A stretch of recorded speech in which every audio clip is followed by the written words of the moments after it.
नमस्कार। मेरी आज की कहानी का नाम है अंतिम इच्छा।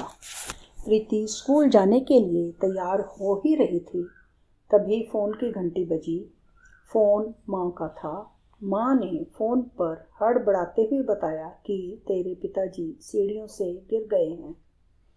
मैं भाटिया साहब की सहायता से उन्हें अस्पताल ले जा रही हूँ। तू जल्दी से अस्पताल पहुँच जा। प्रीति के पति विशाल ऑफिस के लिए निकल चुके थे। उसने विशाल को फ़ोन किया और पिताजी के बारे में बताया और कहा कि आप अस्पताल पहुंच जाइए। मैं भी स्कूल में छुट्टी देकर शीघ्र ही अस्पताल पहुंच रही हूँ। विशाल और प्रीति अस्पताल पहुंच गए। उधर जया भी चंद्रशेखर को लेकर अस्पताल पहुंच चुकी थी। डॉक्टरों ने बताया कि उनकी रीढ़ की हड्डी में चोट आई है, ऑपरेशन करना पड़ेगा। 2 दिन के बाद ऑपरेशन होगा, तभी उनकी हालत के बारे में कुछ कहा जा सकेगा। उनकी हालत काफ़ी गंभीर थी। गिरने के कारण चंद्रशेखर जी बेहोश हो चुके थे। डॉक्टरों ने उन्हें प्राथमिक चिकित्सा दी, जिससे उन्हें होश आ गया। विशाल और प्रीति दोनों ने एक सप्ताह की अपने अपने काम से छुट्टी ले ली। अपने बच्चों को भी प्रीति अपने मायके घर ही ले आई थी। शाम के समय पिताजी प्रीति से कहने लगे कि बेटा निश्चल को भी सूचना दे दो ताकि वह भी आ जाए। प्रीति ने कहा, पिताजी क्या मैं और विशाल आपके पास नहीं हैं जो निश्चल को इतनी दूर सूरत से बुलाओगे? क्या विशाल आपका बेटा नहीं है? माँ ने बात को संभालते हुए कहा, बेटा ऐसी बात नहीं है।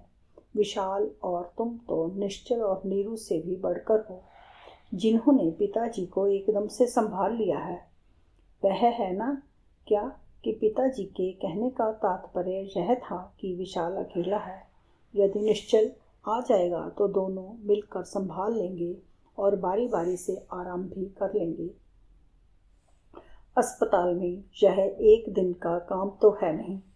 प्रीति गुस्से में माँ से कहने लगी कि उसे आपकी इतनी ही फिक्र होती तो वह यहाँ से जाता ही क्यों?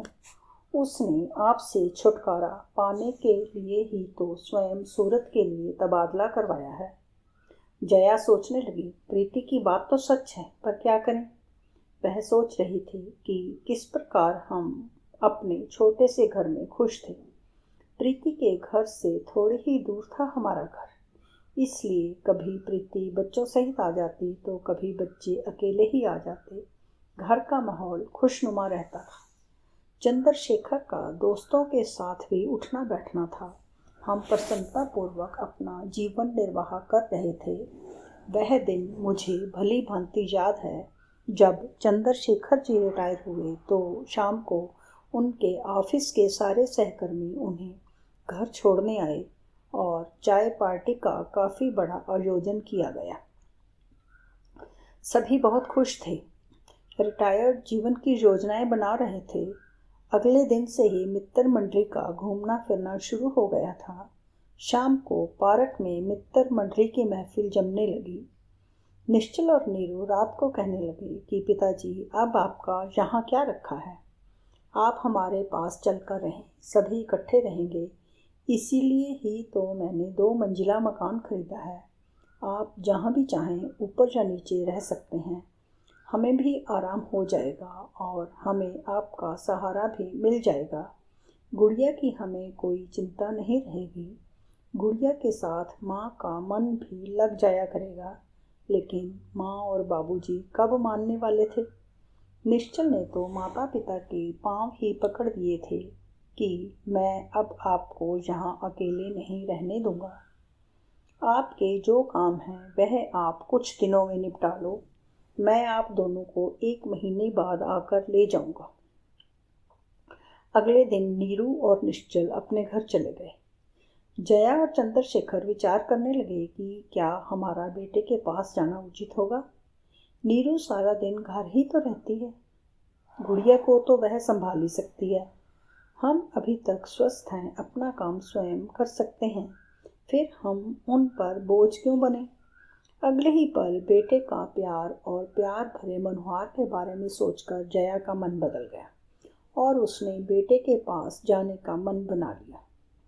ठीक 1 महीने बाद निश्चल आया और माँ बाबूजी को अपने साथ ले गया। यह घर भी बेच दिया गया। वहाँ जाने पर निश्चल ने कहा कि आप जहाँ रहना चाहें, ऊपर या नीचे, वहीं रह सकते हैं। सारा घर आपका है। और हाँ माँ, आपको कोई भी काम करने की ज़रूरत नहीं है। सारी उम्र आपने काम ही तो किया है। अब आपका आराम करने का समय है। रसोई का सारा काम नीरू करेगी और हाँ, खाना एक ही रसोई में बनेगा।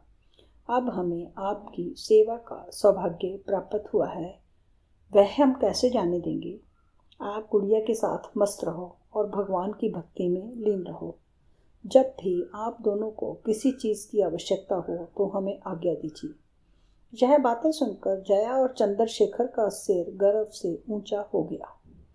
वहां पर चंद्रशेखर वहां के माहौल में रम गए। वे शाम के समय पार्क में घूमने निकल जाते और सुबह भी सैर कर आते। जया अधिकतर भगवत भक्ति में लीन रहती। कभी कभी शाम के समय गुड़िया को साथ लेकर मंदिर भी चली जाती। दिन भर दादा दादी गुड़िया में व्यस्त रहते, मानो वह भी एक बच्चा ही बन गए हों। गुड़िया भी दादा दादी में खूब रमी रहती। अपना सारा काम दादी से ही करवाती। खाना खाना हो तो दादी से, स्कूल के लिए तैयार होना हो तो दादी तैयार करेगी। इस प्रकार उनके दिन खुशी से कटने लगे। 5-6 महीने तक तो सब ठीक चलता रहा, परंतु अब नीरू के व्यवहार में थोड़ा बदलाव आना शुरू हो गया था। निश्चल तो सारा दिन अपने काम पर चला जाता, परंतु पीछे जया और चंद्रशेखर यह बदलाव महसूस करते थे, मानो वह अपने आप को नीरू पर बोझ समझते थे। यह बात ठीक भी थी, क्योंकि उन्होंने बाल धूप में सफ़ेद नहीं किए थे। वे अच्छे पारखी थे। नीरू अब उनसे मतलब की ही बात करती थी और गुड़िया को भी बात बात पर डांट देते थे। जया और चंद्रशेखर बहू के इस व्यवहार को भली भांति महसूस करते थे। वह अपने आप को उनकी स्वतंत्रता में बाधा समझते थे, परंतु बेटे से कुछ कह नहीं सकते थे। एक दिन चंद्रशेखर जी की तबीयत ठीक नहीं थी। उन्होंने बहू से अपने लिए दलिया बनाने के लिए कह दिया था कि मैं रोटी नहीं खाऊंगा, परंतु बहू ने जवाब में कहा कि मैं क्या क्या बनाऊं। मेरे 10 हाथ तो है नहीं कि सबके लिए अलग अलग रसोई बनाऊं। फिर मैंने तो आपके लिए अपने सारे सुख चौपट कर दिए हैं। जया और चंद्रशेखर मन मसोस कर रह गए। अब तो आए दिन घर में थोड़ी थोड़ी खटपट होने लग गई थी। निश्चल भी समझ पा रहा था, पर वह कुछ कर नहीं सकता था। नीरू निश्चल से कहती कि मेरी तो जिंदगी ही सिमट कर रह गई है, मैं किसी के पास आ जा भी नहीं सकती। माँ बाबू जी की ही चिंता लगी रहती है। मेरा तो अपनी सहेलियों से संपर्क ही टूट गया है। हद तो तब हो गई जब एक दिन चंद्रशेखर जी ने नीरू से कहा कि बहू, आज मेरे पुराने 2 मित्र मिलने आ रहे हैं। उनके लिए दोपहर का खाना अच्छे से बना लेना। मैं सब्जियां ला देता हूँ, साथ में चावल रायता भी बना देना। इतनी सी बात पर नीरू बरस पड़ी। यहाँ तो आए दिन कोई ना कोई आया ही रहता है। मैं किस किस की सेवा करूं, आपकी या आपके मित्रों की? मेरा तो जीवन ही नर्क बन गया है। मुझे तो आपने दिन भर की नौकरानी ही बना दिया है। निश्चल भी सभी कुछ अपनी आंखों के सामने देख भी रहा था और सुन भी रहा था, पर कुछ बोलने में असमर्थ था। वह हिम्मत ना जुटा पाया कि नीरू को समझाए कि उसे पिताजी से इस प्रकार बात नहीं करनी चाहिए। मित्र आए और जैसा भी खाना बहू ने बनाया, चंद्रशेखर जी ने मित्रों के साथ मिलकर खाया। वे शाम को अपने घर वापस चले गए। आज उनके सामने भी चंद्रशेखर के मुखमंडल पर उदासी ही छाई रही। कुछ दिन बाद जया और चंद्रशेखर ने निश्चल से कहा कि बेटा, हम अलग रहना चाहते हैं। तुम भी आज़ादी से रहो और बहू का काम का बोझ भी कुछ कम हो जाएगा। परंतु निश्चल ना माना। कुछ दिन बाद निश्चल ने माँ बाप को बताया कि उसका तबादला सूरत हो गया है, अतः उसे वहाँ जाना ही होगा। नीरू, निश्चल और गुड़िया सूरत चले गए। वास्तव में निश्चल ने स्वयं ही अपना तबादला सूरत करवाया था। 1 साल बीत गया, परंतु वह एक बार भी माँ बाप को मिलने दिल्ली नहीं आया था।